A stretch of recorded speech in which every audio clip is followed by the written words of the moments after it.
Bueno, Dios bendiga a todos mis hermanos. Estamos continuando con nuestro estudio acerca de las epístolas paulinas y vamos a recontinuar. En la clase pasada estuvimos viendo algo acerca del perfil del apóstol Pablo, que es el apóstol de los gentiles, ¿no? El creador de la teología paulina que nos ha dejado tanto sistema de doctrina muy importante para el estudio y la formación del pueblo cristiano de todos los tiempos. Hoy vamos a echarle un vistazo así generalizado a la carta de los Romanos y vamos a avanzar.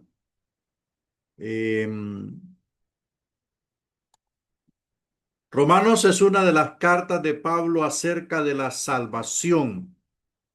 Los pastores de Belén recibieron las buenas nuevas de gran gozo.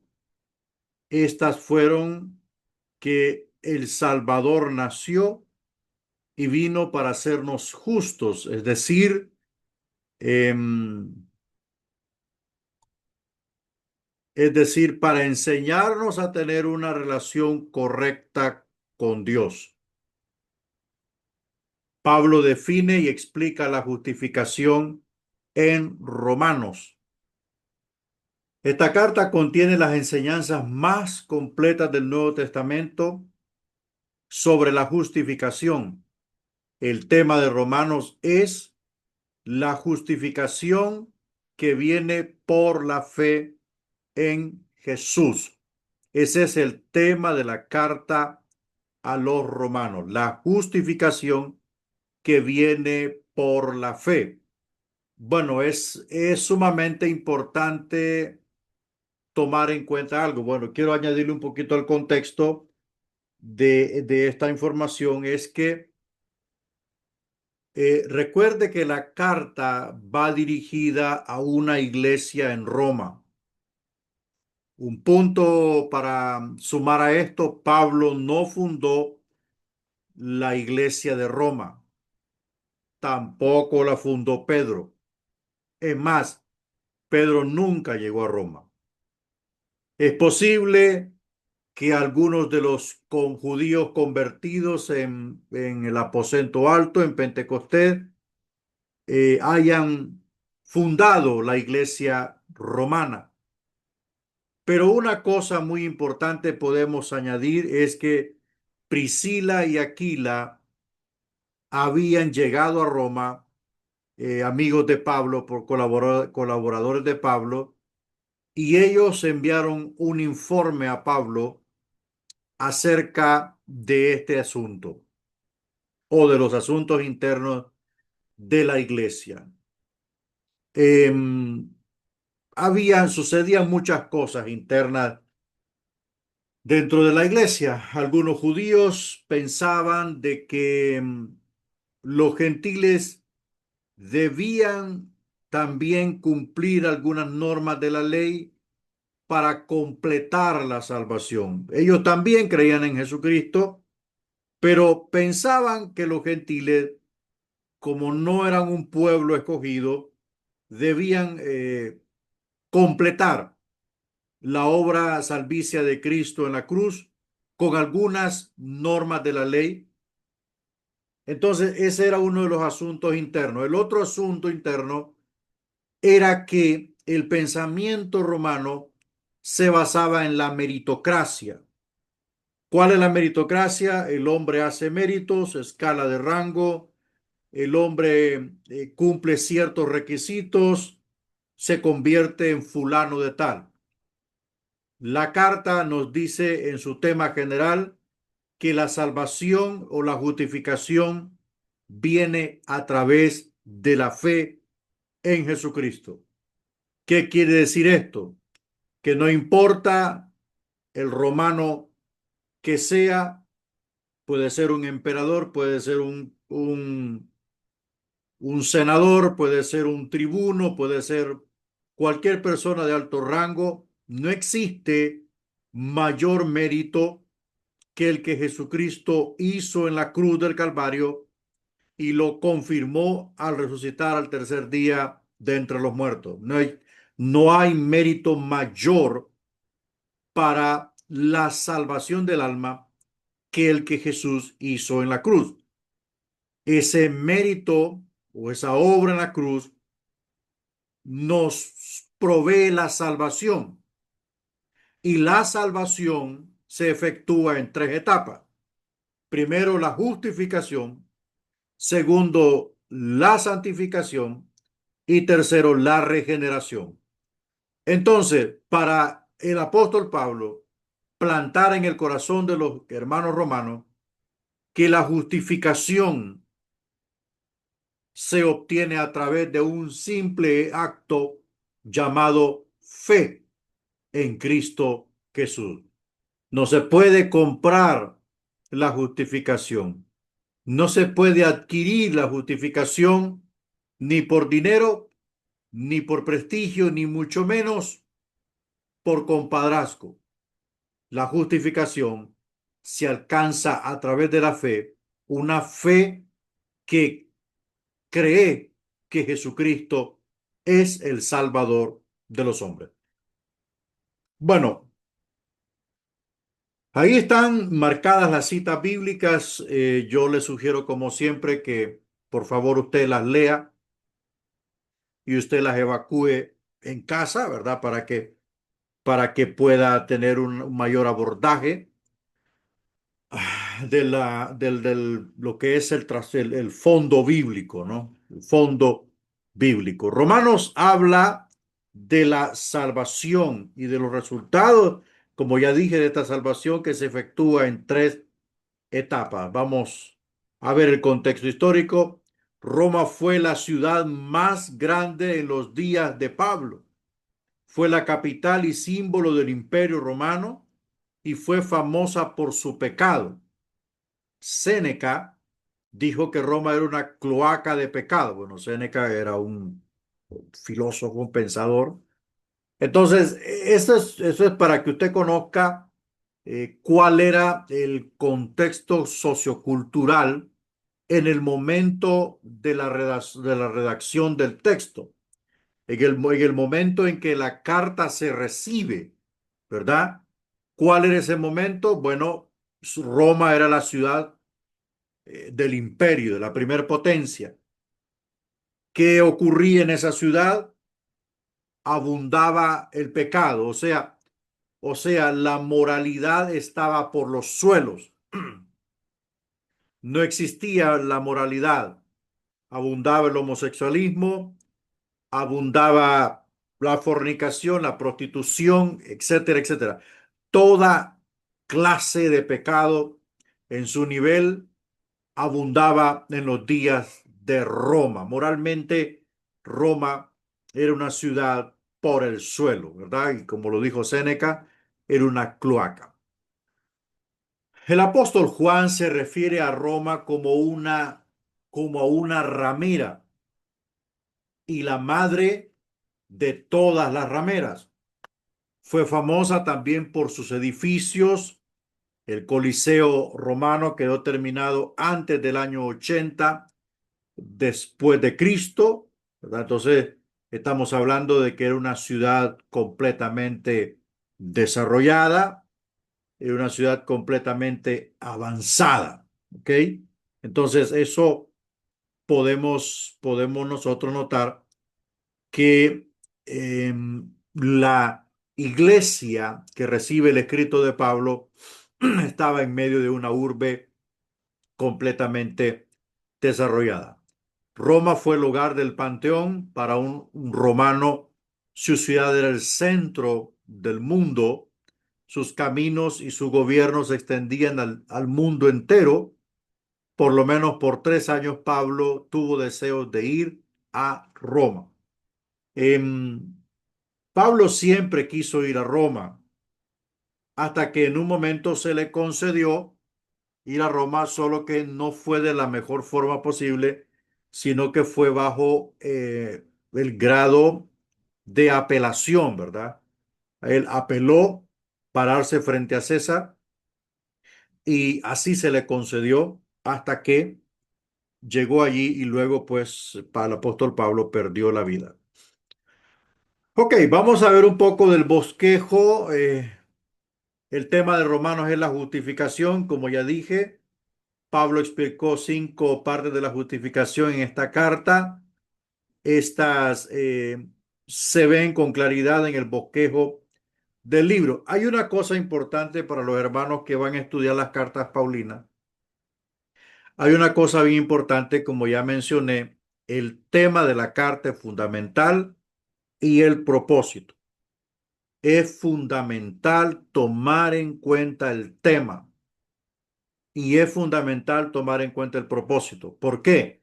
Porque toda la carta está construida en torno al propósito y al tema. Una vez que definimos el tema, si es posible, memorícelo. Si es posible, memorícelo o escríbalo en un papel aparte cuando le toque hacer el análisis del texto o cuando le toque, bueno, ubicar la línea de pensamiento del escritor. Manténgalo, si es posible, aparte escrito en algo para considerarlo.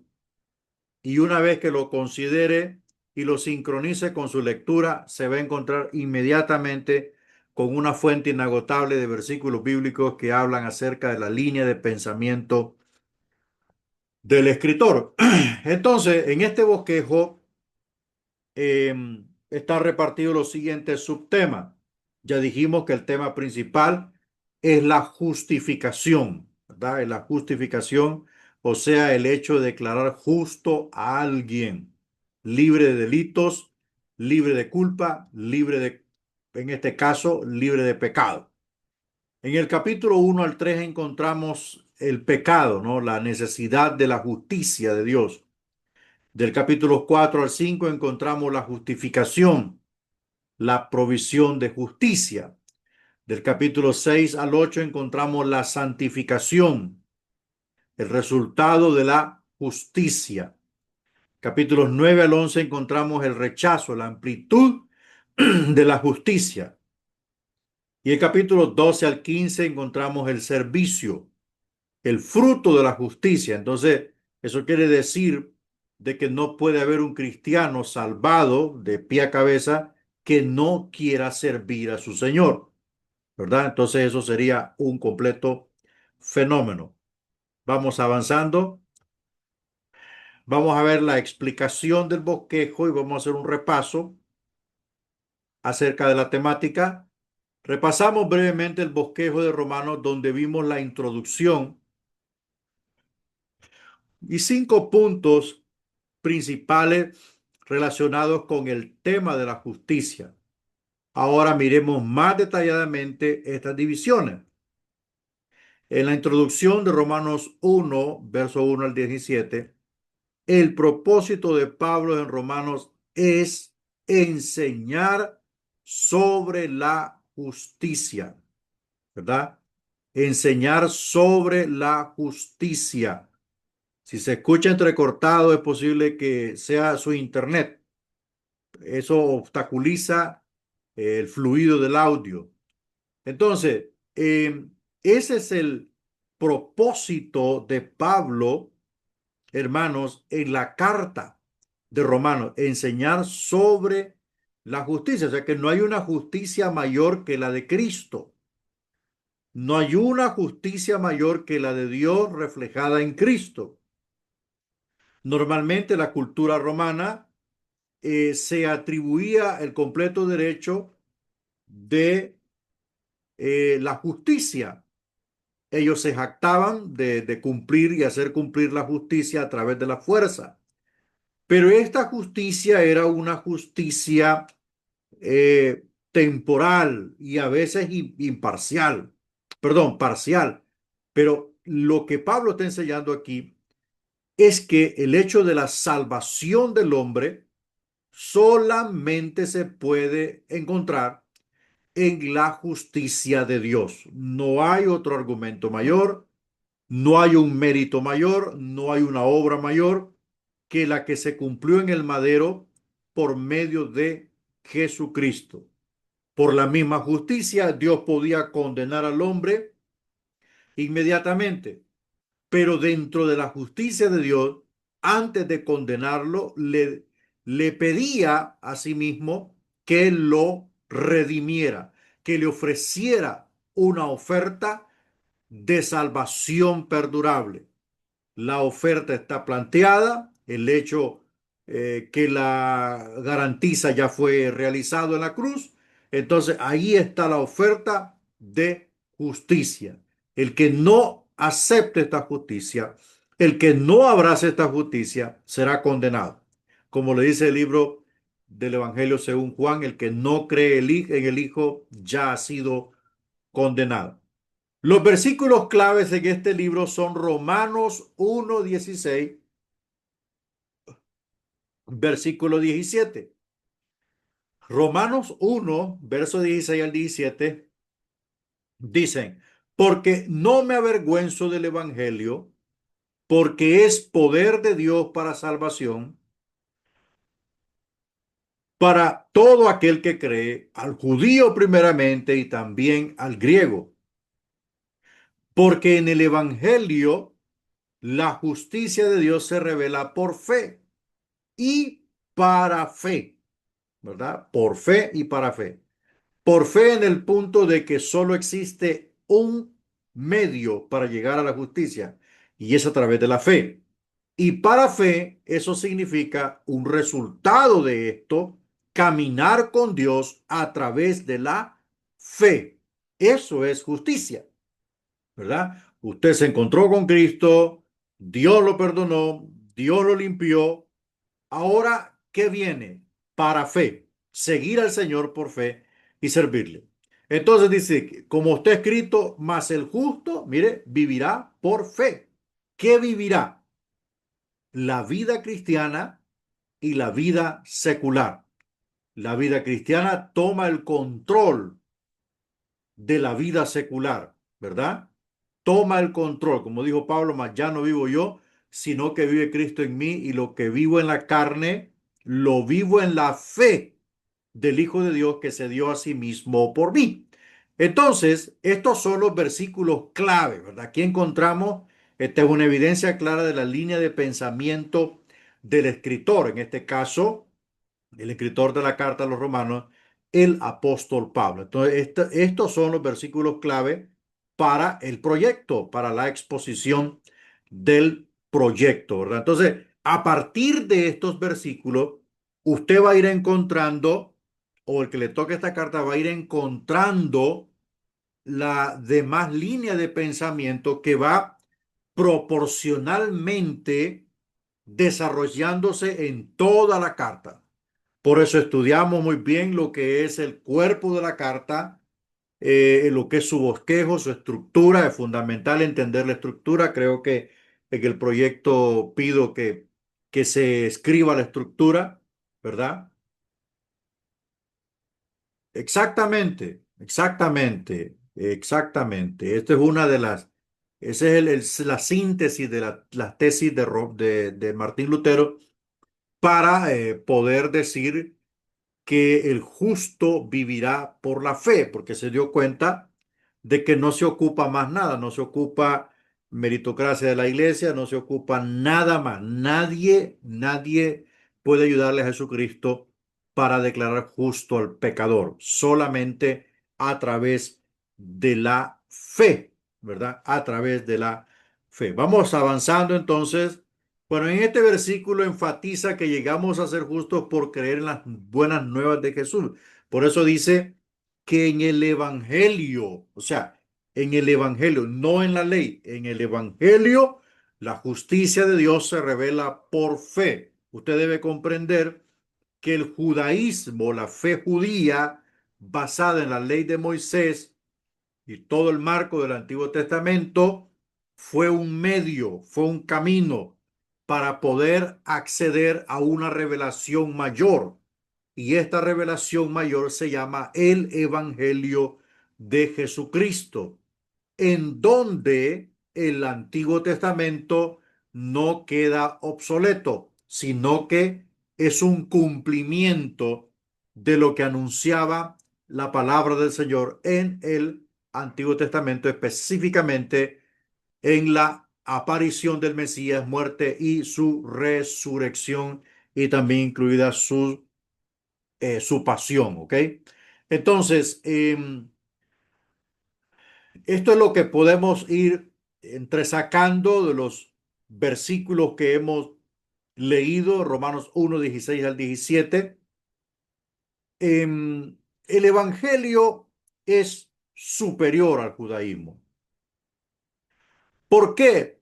Porque el judaísmo hay una parte del judaísmo que se llama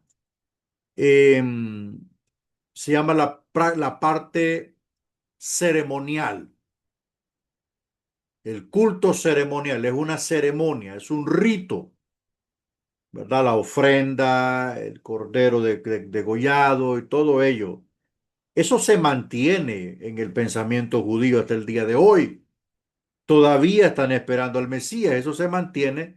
No han reactivado su culto porque el templo no ha sido construido. Pero cuando nosotros estudiamos la carta a los romanos y estudiamos la carta a los gálatas, nos damos cuenta que toda la ritualidad de la ceremonia judaica ya no tiene efecto.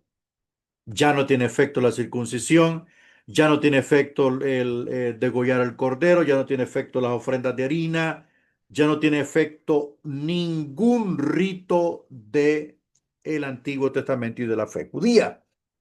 Entonces, concretamos que el cristianismo es más grande que el judaísmo. ¿Por qué? Pues porque la revelación del cristianismo es mayor que la revelación del judaísmo. El judaísmo alega y dice, Yahweh habló a Moisés en el monte de Sinaí. Yahweh habló a Abraham en el desierto. Yahweh habló a Jacob en el desierto, en Betel. Yahweh se reveló a David, a los profetas. Pero el cristianismo tiene una mayor revelación. ¿Cuál es? La persona de Jesucristo, el Hijo de Dios, el Dios encarnado, estuvo entre nosotros o estuvo en esta tierra. Entonces, por lo tanto, como dijo Jesús, el que me ha visto a mí, ha visto al Padre. Entonces, la revelación del cristianismo es mayor. Sus demandas son mayores. ¿Por qué? Porque lo que la ley decía, el que haga esto vivirá y el que no lo haga morirá. En el cristianismo, en el evangelio, las cosas o las demandas son del espíritu, ¿verdad? Del espíritu. En el judaísmo encontramos el que a hierro mata, a hierro morirá. Ojo por ojo, diente por diente. Pero el mismo Jesús puso un ejemplo y dijo, mas yo os digo, escuche bien, mas yo os digo que el que llame necio a su hermano queda expuesto al infierno de fuego. Eso quiere decir que en el cristianismo el pecado es señalado no como un resultado, sino es señalada la causa. ¿Y dónde está la causa? En el corazón humano donde se origina la iniquidad. Entonces, por tanto, en el Evangelio quedan desnudados los pecados del Espíritu, que son los que ocasionan los pecados capitales o externos, como el adulterio, el asesinato, el robo, etcétera, etcétera. Entonces, las demandas del Evangelio en el cristianismo son mayores. ¿Por qué? Porque son del espíritu humano. Dios pide al hombre servirle en el corazón, en el espíritu, mientras que en la ley solo era algo externo. No había transformación, no había una nueva criatura, no había más que una sola obediencia apegada a la ley de Moisés. Entonces, por lo tanto, La justificación que provee el cristianismo o el evangelio es efectiva, ¿verdad? Es efectiva. Jesús nos vino a enseñar cómo debía ser la relación con Dios. Y era una relación del Espíritu. El que quiera venir en pos de mí, dijo, niéguese a sí mismo, tome su cruz y sígame. Era una cuestión, una decisión en el espíritu, en el alma, en el corazón. Mientras que la fe judía era una cuestión que infundía temor.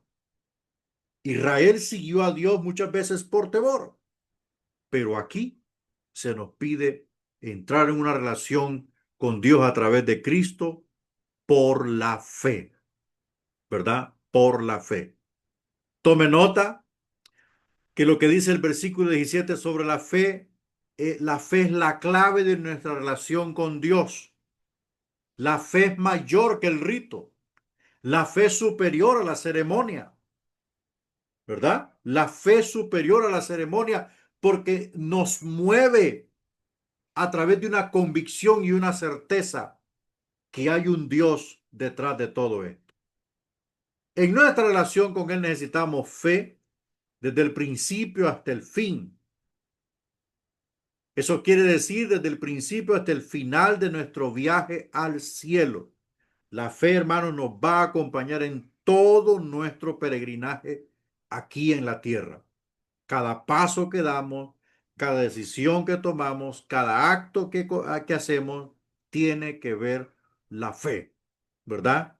Tiene que ver la fe. Aún nuestras palabras son medidas por la fe. Esta fe se expresa por medio de la confianza en Él y en someternos a Jesús como el Salvador y Señor. La justicia de Dios es el resultado de relacionarnos fielmente con Jesús. Ese es el resultado, que Dios perdonó nuestros pecados, que Dios limpió nuestras faltas, borró nuestras rebeliones, quitó nuestras iniquidades. ¿A través de qué? De que nosotros vinimos a Cristo Jesús a recibir su perdón y su salvación. Ahora, ya Dios no nos ve como pecadores, nos ve como justos en Cristo Jesús. Vamos a ver la otra división, el pecado, la necesidad de la justicia, según Romanos 1:18 hasta el capítulo 3, verso 20. Romanos cubre la justicia desde la A hasta la Z. Comienza con nuestra necesidad de justicia. La primera parte principal de Romanos describe una condición pecaminosa. Muestra que todos necesitamos la justicia, todos hemos pecado y necesitamos la salvación, porque hay un texto que dice, por cuanto todos pecaron, están destituidos de la gloria de Dios. Entonces, donde abundó el pecado, se requirió la justicia de Dios, porque esto es inquebrantable. La justicia de Dios es inquebrantable, no es negociable, no es cambiante, no se debilita, no se deteriora. Dios dijo, me voy a revelar a fulano de tal, y aunque sea el más delincuente del mundo, se va a revelar, lo va a perdonar y lo va a limpiar. O sea, se necesitaba la justicia de Dios en el mundo en cuanto a la salvación para que el hombre accediera a la salvación de forma gratis y obtuviera un resultado completo, perdurable, inquebrantable como lo es la justicia de Dios. Aun siendo cristianos, le fallamos a Dios, le pedimos perdón por nuestros pecados y Él nos perdona. Esa es la justicia de Dios. Si estuviésemos bajo la justicia del hombre, ya hace tiempo hubiéramos desaparecido. Bueno, los hombres han dado la espalda a Dios y han seguido otros dioses. Eso es lo que refleja la introducción de Romanos 1, 21 al 23, la condición de la humanidad, los actos pecaminosos, la rebelión del hombre, la condición del hombre según el reflejo de la teología paulina, estaba a espaldas de Dios, eh, siempre caminó a espaldas de Dios, dejaron la adoración del Señor por dioses paganos, figuras de piedra y de madera. Entonces Dios dejó a los hombres y los dejó seguir su propio camino, como dice Romanos 1, 24 hasta el 28. O sea, ese es un momento en donde Dios soltó la humanidad y como no quisieron obedecer el mandato de Dios, entonces Dios lo soltó a su propia voluntad y no hay cosa más infame, más terrible, más degradante para el hombre que camine lejos de Dios, haciendo su propia voluntad, cumpliendo su propia gana y su propia justicia, porque lo que sucede aquí es que el hombre se hunde cada día más en el pecado y cada día más se aleja de Dios. Entre más lejos esté el hombre de Dios, más hundido estará en el pecado y su relación, su situación moral, espiritual, estará prácticamente hundida en la miseria. Solamente caminando con Dios, solamente cerca de la palabra de Dios, podremos estar nosotros en una relación o en una condición ascendente, ascendente, equilibrada, sostenible moralmente y espiritualmente. Cuando el hombre se aparta de Dios, refleja su verdadera personalidad, completamente horrible. Bueno, Pablo le llama al viejo hombre, le llama el, el, el viejo hombre de sus colmado de sus malos deseos.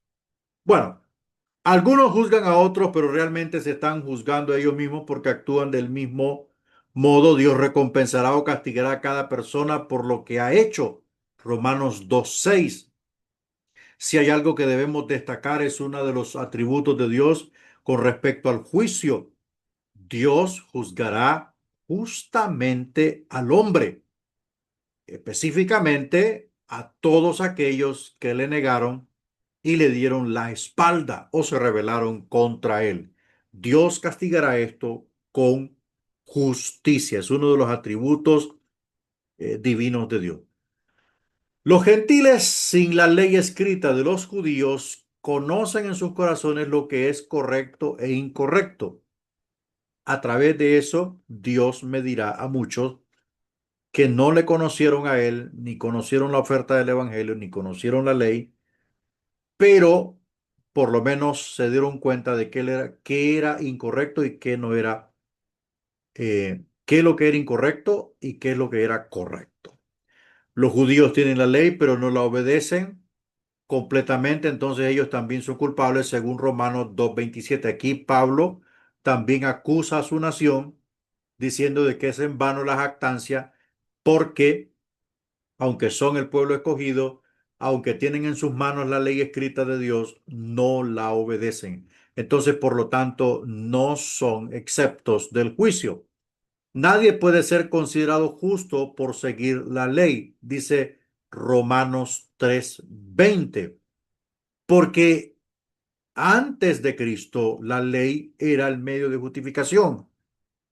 Después de Cristo, la ley ya no puede justificar a ningún hombre, porque el mayor cumplimiento o el cumplimiento completo y total de la ley se llama Cristo.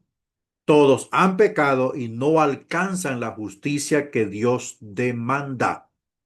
Romanos 3:23.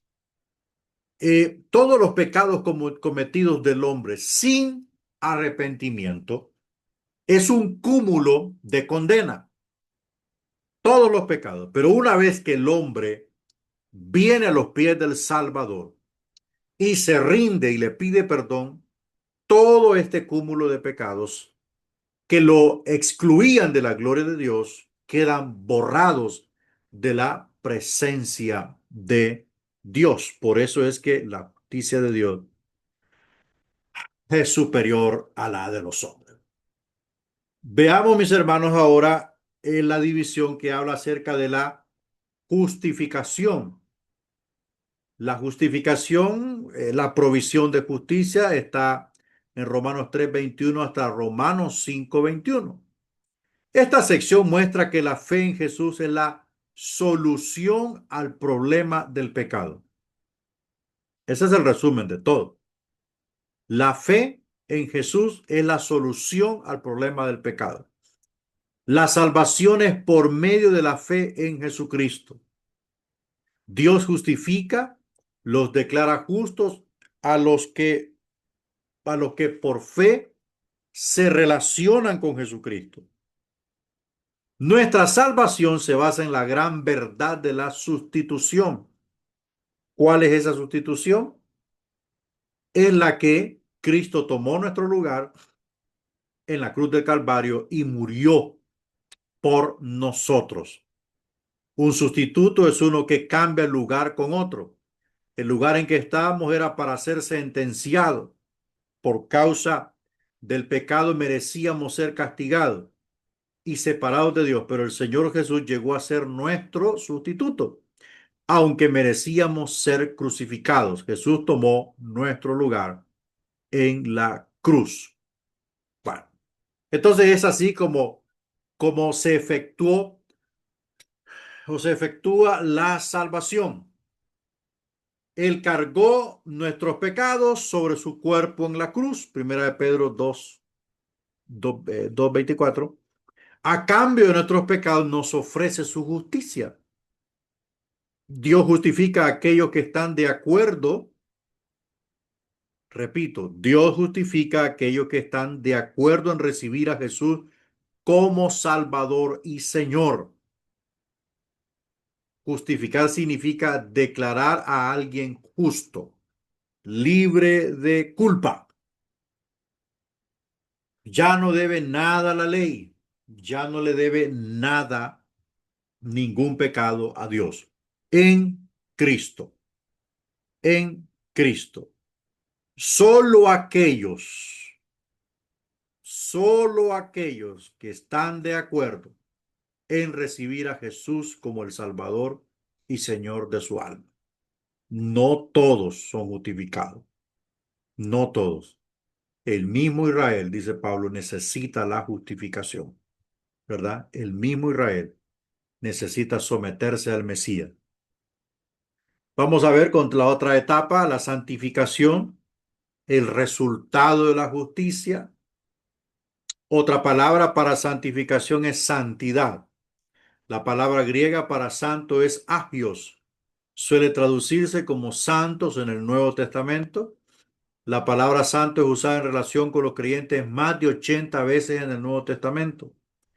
Algunos prefieren hacer referencia a los creyentes como pecadores, pero los que han sido salvos del pecado nunca son considerados pecadores. Repito, los que han sido salvos del pecado nunca son considerados pecadores. Pablo nunca les escribió a los pecadores de Éfeso, Corinto, Filipos o en cualquier otro lugar, sino que siempre escribió a los santos, ¿verdad? A los santos que están en Corinto, a los santos que están en Éfeso. Eso es importante tomar en cuenta que el punto de la santidad es algo real en nuestras vidas y solo se puede llevar a cabo a través del poder de Dios operando en el corazón humano. Somos santos por dos razones: por lo que hizo Jesús por nosotros y por lo que Él hace en nosotros. Estas dos partes de la santidad nunca se deben separar. Jesucristo murió por nosotros en la cruz y llegó a ser nuestro sustituto. El único que puede darnos la facultad de vivir en santidad se llama Cristo Jesús. Él nos limpió, nos perdonó, nos libró de la condenación. ¿Y qué es lo que está haciendo en nosotros? Una obra de regeneración, santificación, ¿a través de qué? A través del Espíritu Santo. Rechazo, vamos a la siguiente unidad, la amplitud de la justicia incluye a judíos y a gentiles. En la próxima sección, Pablo muestra que el evangelio es para todo el mundo, en tanto para los judíos como para los gentiles. El evangelio fue primero para los judíos. Muchos de ellos rechazaron al Salvador y Mesías que Dios les envió. Temporalmente, Dios puso a un lado a su pueblo Israel, pero no los ha echado fuera, según Romanos 11:1. Dios está en control desarrollando su propósito de redención. Ahora el evangelio es para todos. Todo hombre que invocar el nombre del Señor será salvo. El día de restauración y bendición para Israel vendrá, según Romanos 11:25 al 32. Debido al rechazo de Israel hacia el Señor Jesús, esta justicia se extendió a los gentiles. De esta manera fue como Cristo se reveló al apóstol Pablo y lo envió a predicar el evangelio del Señor a todos los gentiles, a todas las naciones gentiles. Es allí donde el gentilismo es incluido dentro de la iglesia, ¿ok? Dentro de la iglesia. Pero aquí vemos dos temas conjugados. Primero, el tema de los gentiles, gentiles formando parte de la iglesia, no de Israel, de la iglesia. Recuerde que la iglesia es el cuerpo de Cristo compuesto por judíos y gentiles. Y el segundo tema que vemos aquí es el programa de Dios con Israel. En este momento, el programa de Dios con Israel está detenido. ¿Por qué está detenido? Porque su rechazo dio paso a otro programa, y es el programa de Cristo con la iglesia. En este momento, el Señor Jesucristo está operando a través de la iglesia por medio de la influencia y dirección del Espíritu Santo. Se está llevando el mensaje del Señor a las naciones, se está predicando la palabra de Dios en todo lugar donde está plantada la iglesia. Entonces, en este momento, el programa de Dios con Israel está detenido. Como dice acá, temporalmente Dios puso a un lado a Israel, ¿verdad? ¿Para qué? Para trabajar con la iglesia. La iglesia está haciendo el trabajo que Israel no pudo hacer por las diferentes razones. Una vez una vez que el programa de Cristo con la iglesia termine, que es cuando el Señor viene por la iglesia, entonces Dios reactivará su trato con Israel, ¿verdad? Y el propósito es redimirlo, salvarlo, que Israel, que Israel se humille a los pies del Salvador. Y Dios, por supuesto, usará sus medios. Por último, servicio, el fruto de la justicia, según Romanos 12:15. Estamos estudiando las 5 grandes divisiones de la carta a los romanos sobre la justicia. Hemos llegado a la quinta parte, que es el servicio. La justicia es como un árbol que produce fruto. Los que son justos, eh, los que son justos con Dios, se dedican al Señor. Esta es la manera en que le alabamos. Romanos 12:1 al 2. Humildemente sirven a otros. Romanos 12:13 al 8. Tienen buenas relaciones con otros. Romanos 12:9 al 21. Se someten y honran al gobierno. Romanos 13:1 al 7. Y por último, tienen actitudes correctas hacia todos los creyentes.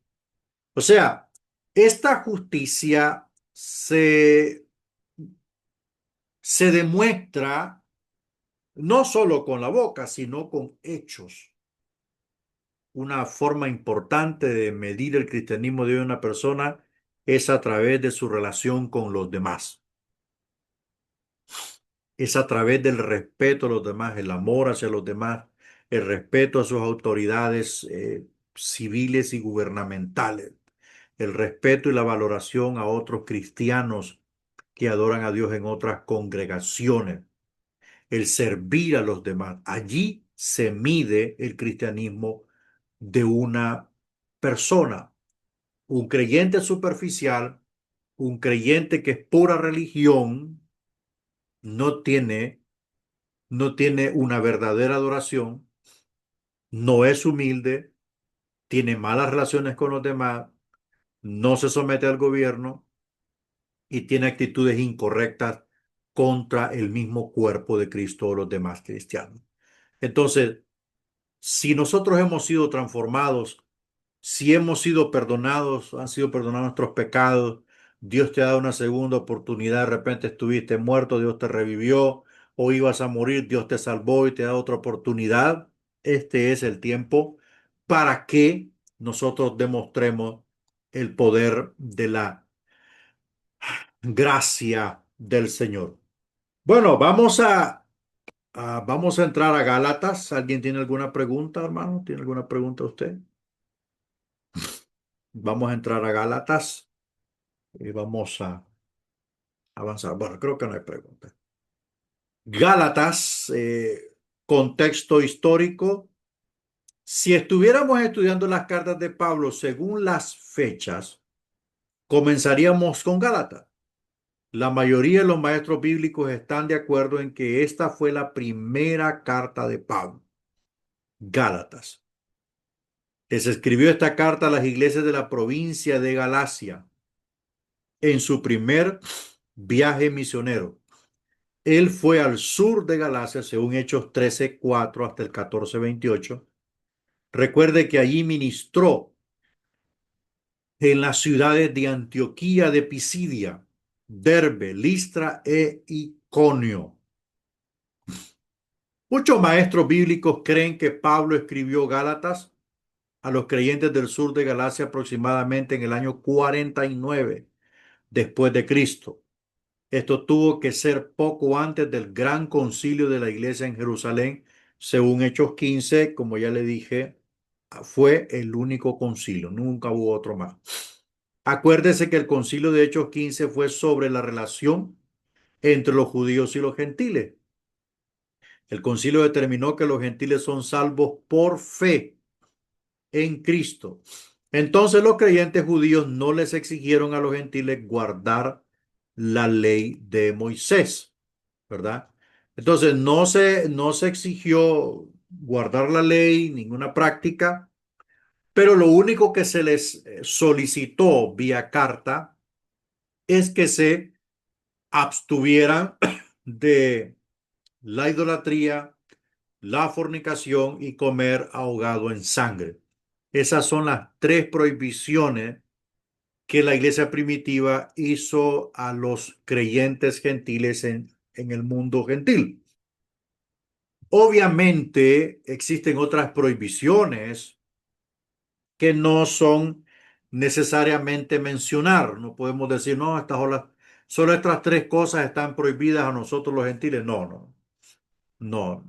Todo aquello que pone en toda aquella práctica que compromete la moralidad, su moralidad, no se debe practicar. Todo aquello que compromete su vida espiritual, que pueda romper su relación con Dios, no se debe practicar. Dentro de eso está la fornicación y la idolatría, ¿verdad? Que son cuestiones que tienen que ver con lo moral. Ok, bueno, recuerde que en el concilio de Hechos 15 se trató el asunto del gentilismo, si era necesario que guardaran algunos preceptos de la ley. En ese concilio estaban todas las autoridades, Santiago, Pedro, Juan, Pablo, etcétera, etcétera, y concordaron o se pusieron de acuerdo en que los gentiles eran salvos por la fe en Cristo. Vamos a ver ahí, tema de Gálatas. El tema principal en Gálatas es el debate en el Concilio de Jerusalén. El asunto a tratar fue: ¿somos salvos por la fe en Jesús solamente o debemos obedecer la ley del Antiguo Testamento? Parece que Pablo escribió a los Gálatas antes de ir a Jerusalén. Entonces la iglesia tomó la posición oficial sobre la salvación por medio de Cristo solamente. Recuerde que esta iglesia estaba siendo asediada por los judaizantes. Gálatas contiene una defensa fuerte de la justificación por la fe. En Gálatas, Pablo enfatiza que el hombre no es justificado por las obras de la ley, sino por la fe de Jesucristo. Podemos, podemos señalar que este versículo bíblico es clave para la localización de la línea de pensamiento del escritor. Gálatas 2:16 dice: el hombre no es justificado por las obras de la ley, sino por la fe en Cristo.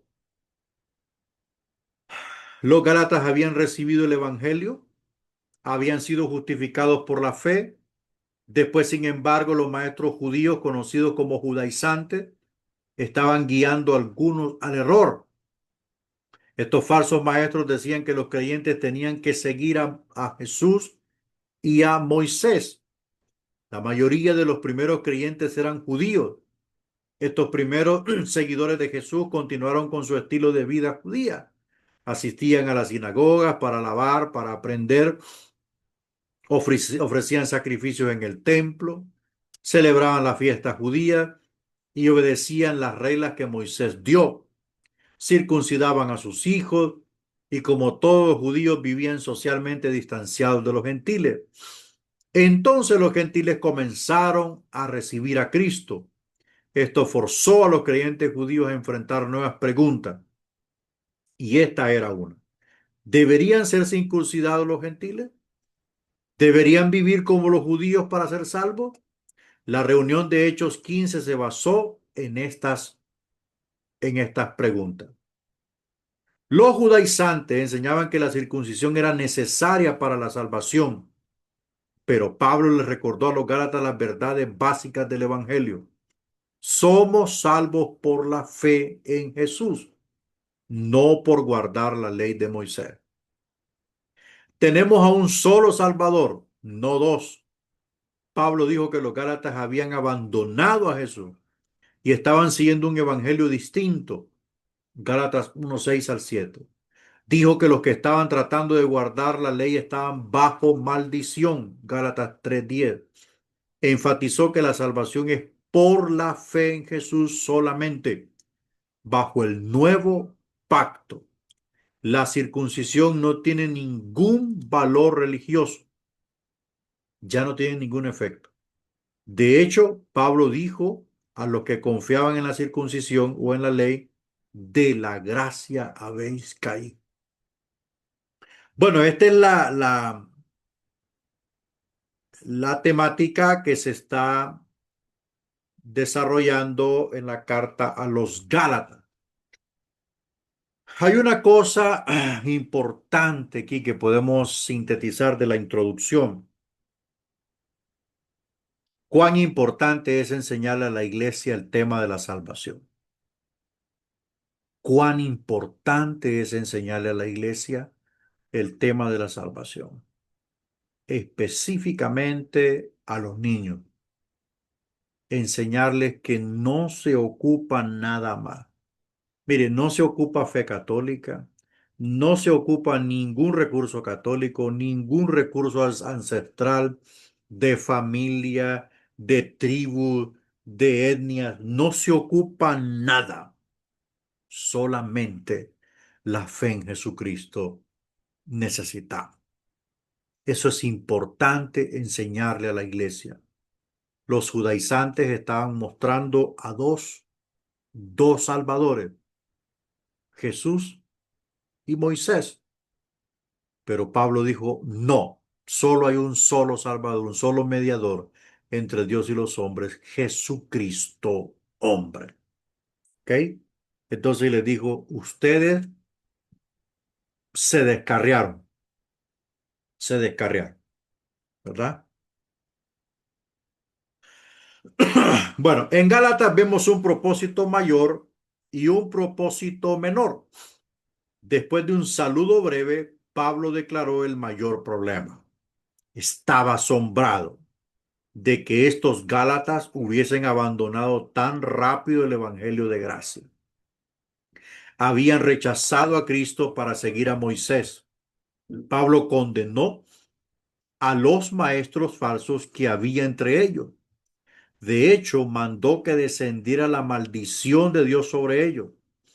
Después Pablo se enfocó en la fuente, el mensaje y el poder del Evangelio. Su propósito principal fue el de hacer que dejaran a los judaizantes y volvieran a la verdad. Como Pablo lo declara, hijitos míos, por quienes vuelvo a sufrir dolores de parto hasta que Cristo sea formado en vosotros. O sea, volver a trabajar. Mire qué tremendo, qué difícil fue para Pablo volver a enseñarles a los Gálatas quién era Cristo, volverles a enseñar la fe, volverles a enseñar la doctrina, volver a enseñar, limpiar la mentalidad de los Gálatas con respecto a las prácticas de la ley innecesaria, volver a ordenar todo como lo había dejado al principio. No fue una tarea fácil, pero la hizo con amor. Entonces, este era parte del propósito mayor. El propósito mayor y el menor están relacionados muy de cerca. El mayor de la carta a los Gálatas es para enfatizar que somos salvos por Jesús. Es el propósito mayor, no por Moisés. Estamos bajo la gracia, no bajo la ley. Esto nos lleva al propósito menor de Pablo. Aunque no estamos bajo la ley, tenemos que vivir vida santa. La base de nuestra salvación es la fe, no las obras. Aún así, Dios requiere que andemos en el Espíritu y no en la carne. Pablo enfatiza este tema por menor en Gálatas 5:16 hasta el capítulo 6, verso 1. Ahí hace un contraste entre los hechos de la carne y el fruto del Espíritu. Por tanto, la ley no puede producir una transformación, es lo que estábamos hablando al principio. El cristianismo sí produce transformación. ¿Por qué? Porque el cristianismo se origina adentro, adentro. Cristo hace el milagro del nuevo nacimiento adentro, no afuera. Entonces, por tanto, el cristianismo sí puede producir frutos del Espíritu. Y los que están bajo la ley no pueden producir frutos del Espíritu. Producen frutos de una práctica, de un rito apegado a una orden, ¿verdad? Esa es la diferencia. Esa es la diferencia. Vamos a ver las explicaciones sobre el bosquejo. Pablo da a los Gálatas tres razones para creer en el Evangelio. Observe que él usa 2 capítulos para explicar cada razón. La sección personal, Gálatas capítulo 1 al 2, el Evangelio de Pablo lo recibió de Cristo. O sea, Cristo le reveló el Evangelio a Pablo. Pablo recibió su Evangelio por medio de revelación del Señor. Ahí está en Gálatas 1, verso 11 al 12. No se lo dieron los otros apóstoles, sino que solo estuvieron de acuerdo con su mensaje y su ministerio, o sea que lo reconocieron. ¿Ok? Vamos avanzando. Entonces Pablo recibió la revelación del Evangelio por obra de Cristo. Veamos la sección doctrinal, capítulos 3 al 4. El mensaje del Evangelio no es completamente nuevo. En el Antiguo Testamento enseñó la verdad del Evangelio, según Gálatas 3:8. Abraham es el gran ejemplo de justificación por la fe en Dios. Él vivió mucho antes de la ley, por lo consiguiente la ley no lo justificó. El hecho es que la ley no justifica a nadie. Pablo explicó esta verdad enfocando la diferencia entre un niño adoptado y un hijo. Entonces usó la historia de los dos hijos de Abraham para repetir su declaración sobre la ley, como una analogía acerca de Isaac y de Ismael. Cuando estudiemos la historia de la iglesia nos vamos a encontrar con Atanasio, que Atanasio declaró y dijo: en el Antiguo Testamento el Evangelio estaba escondido, pero en el Nuevo Testamento, perdón, en el Antiguo Testamento el Nuevo Testamento estaba escondido, pero en el Nuevo Testamento el Antiguo Testamento es revelado. Entonces, todo lo que apuntaba el Antiguo Testamento con respecto a la nueva revelación del Evangelio, que la hallamos en el Nuevo Testamento, se cumplió. Se cumplió. Entonces Dios justificó a Abraham antes de la ley. ¿Y cómo lo justificó? Por la fe de Abraham. ¿Ok? Por eso es que la fe es superior al rito. Porque el rito le dice a usted: hágalo así, asá, a tales medidas, a tal distancia, cuántos pasos, tantos pasos para la derecha, tantos para la izquierda, dos para el frente. Ese es un rito. Mientras que la fe se basa en la convicción, en la certeza, en la confianza en el Salvador. Entonces eso lo hace superior. Veamos la sección práctica, que es la última, Gálatas 5 al 6. El Evangelio funciona con experiencia personal. Los que aceptan el Evangelio reciben la libertad de la esclavitud del pecado, pero los creyentes tienen que mantenerse firmes en la verdad, no hacer un libertinaje, ¿no? Pablo amonestó a los gálatas a no volver a la ley. Algunos ya habían cambiado su fe en Cristo por la fe en la ley. Él dijo que estos habían sido separados de Cristo y que habían caído de la gracia. Ellos eran como los pámpanos que no permanecieron en Cristo, la vid, según Juan 15:4 al 6. Tales pámpanos son quemados. El Nuevo Testamento suele advertir a los creyentes sobre el peligro de alejarse de Jesús y perder la salvación. Terminamos con este contraste. Terminamos con este contraste. Jesús marca una diferencia en nuestra vida. Repito, la transformación que ofrece Cristo la encontramos en el Evangelio. Es una transformación que marca para siempre nuestra vida. Pablo les recuerda a los corintios el estilo de vida que llevaban antes de conocer al Salvador. Los hechos de la naturaleza pecaminosa de la carne y manifiestas son las obras de la carne. Ahí está la lista: adulterio, fornicación, inmundicia, lascivia, idolatría, hechicería, enemistades, pleitos, celos, iras, contiendas, disensiones, herejías, envidias, homicidios, borracheras, orgías y cosas semejantes a estas, acerca de las cuales os amonesto, como ya lo dije antes, que los que practican tales cosas no heredarán el reino de Dios. Eso es una vida sin Cristo. Ahora veamos una vida con Cristo. Los frutos del Espíritu. El fruto del Espíritu es amor, gozo, paz, paciencia, benignidad, bondad, fe, mansedumbre, templanza. Contra tales cosas no hay ley. O sea, no hay condenación. No hay quien te juzgue por amar. Pero los que son de Cristo han crucificado la carne con sus pasiones y deseos. Si vivimos por el Espíritu, andemos también por el Espíritu. Bueno, allí termina nuestra clase nuestra clase de hoy.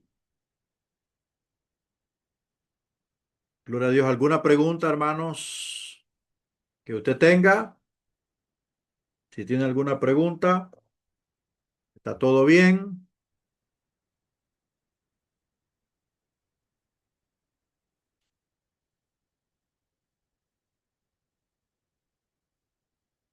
Bueno, parece, mis Sí, está hermanos. todo bien, pastor. Está Ok, todo bien. ok, ok, perfecto.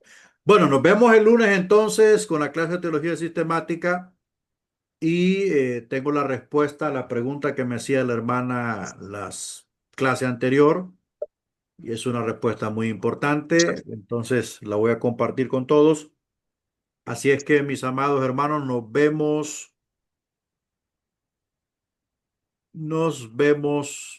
el próximo lunes. Que Dios les bendiga a todos.